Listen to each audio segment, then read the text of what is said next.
So how many of you have seen prepping videos where the prepper is telling you just how important it is for you to have heirloom seeds in your prepping stockpiles? But then how many of us actually see those preppers actually showing you how to harvest and save those seeds? So in today's video, you're actually going to see just how easy this is done as long as you know what you're doing. Folks, we just have to face it. After SHTF, our beans, our rice, and our potato flakes, and our pasta and other stuff that we have stockpiled will get very boring very fast. So it's very important that us preppers know how to grow our own herbs and spices to help spice up this food. And in today's video, we're going to learn just how easy it is to save the heirloom seed of the basil plant to help flavor your food after SHTF, right after the channel intro.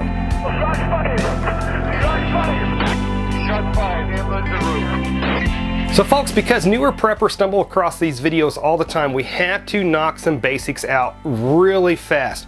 For those of you that are not familiar with heirloom vegetables, a real super quick explanation is that most of the seeds that you buy from the store shelf are hybrid seeds.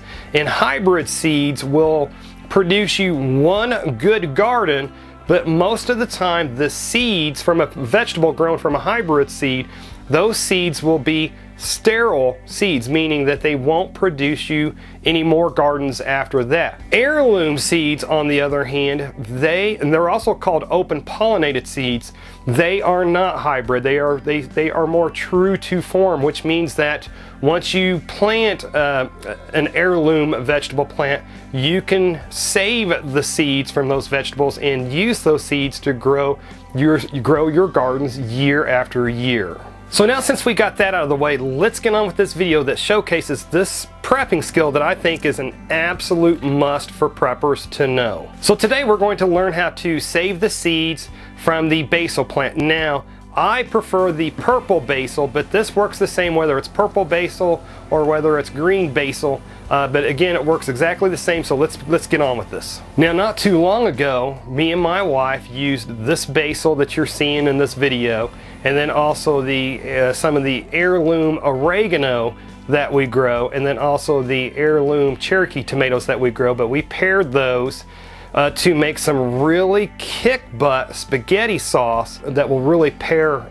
excellent with the pasta that I've gotten from the LDS Family Home Storage. This spaghetti from the LDS Family Home Storage is awesome. It comes in number 10 cans and it stores for 30 years. Now, when it's growing, the basil plant will normally look what it looks like in the video that you're seeing here. It's big and bushy and it's got big beautiful leaves on it that you can pick and put into your recipes. But now, since it's later and into the fall, you can see that most of the leaves have fallen off or have been eaten, and what you're left with are these stems with all of the flowers on them. Now, it's actually those little flowers that actually contain the seeds that we are after to harvest the heirloom seeds from our heirloom basil plant here. Now, you don't want to try to get the seeds from any of these flowers that still have some color in them like you see here.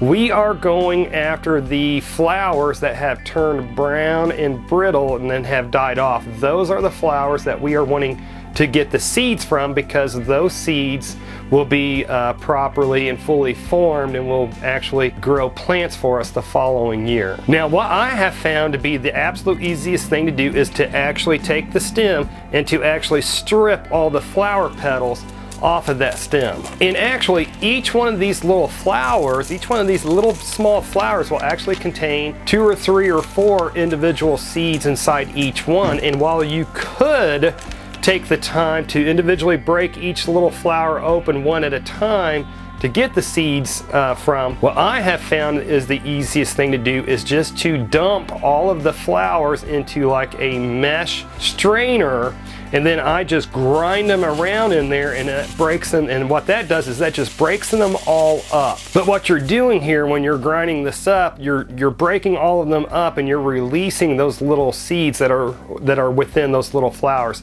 And you don't have to worry about damaging the seeds when you do this. They're small and they're pretty sturdy little things. And now what I'm going to do is I'm just going to dump the broken up flowers and seeds from the strainer onto a plate, and I'm just going to take that plate outside, and then I'm going to really lightly blow on it, because the flower petals that you've broken up now, they are lighter in weight than the seeds. So by lightly blowing on it, it's going to blow the flower petals and the other chafing away and leave the seeds behind. And then you'll just kind of have to do this and pick out some of the larger pieces, and just kind of do this a couple times, and before you know it, all of your flower petals and chafing is gone, and you are left behind with the actual little basil seeds. Now what I really want you to notice is just how many basil seeds I got from just those handful of flowers that I took from that plant. And I didn't even take all of the flowers from that plant. I only took a small portion. So again, I just don't think this is something that enough preppers that stress heirloom seeds actually stress enough about heirloom seeds, is just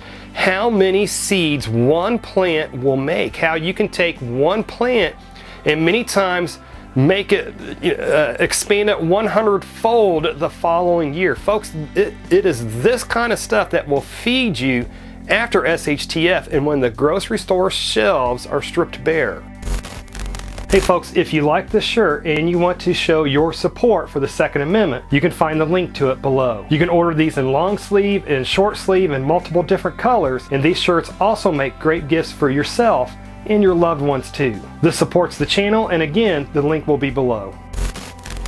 And then if you just don't have the space to grow 100 new basil plants along with 100 new tomato plants and corn and everything else that you want to grow, if you just don't have the space to expand like that, you can still save the seeds to barter with trusted people. But now, since I've got the seeds, what I will simply do is I will just make a seed packet up, and I will just simply put those basil seeds into that packet, and I'm just going to store them either in my office or in a closet over the winter time, where the following spring I will plant them again. And what I will do is I will just simply sprinkle 2 or 3 seeds where I want one to grow.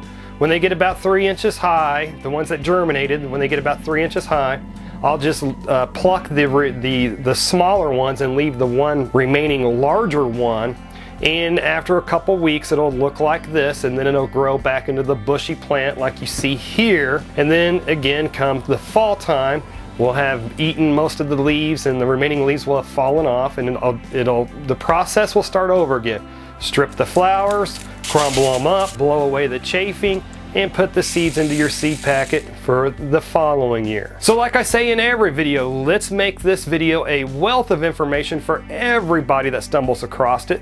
So please comment below with some of your favorite tips and tricks for saving the seeds from heirloom vegetables and fruits. And then also please comment with some of your favorite heirloom vegetables and fruits that you like to grow, and why you think they would be beneficial to preppers. And during the Bosnian War, every tree was cut down, every book, every piece of furniture, anything that could be burned was scrapped and taken to be burned for warmth and for cooking. And it wasn't very long before people ran out of wood of any kind to be able to keep warm with or to cook their food with. So preppers need to be able to cook using the free solar energy of the sun and not be dependent on wood or liquid fuel in order to cook their food. So to learn about a sun oven that's very popular with preppers, then click on the video that should be appearing at the top of the screen just about now to learn more about that. And if SHTF happens and the water taps get shut off, would you be confident, would you be able to take dirty water and purify it enough so that you could safely drink it? So to see a very simple process that I use, where I take dirty green lake water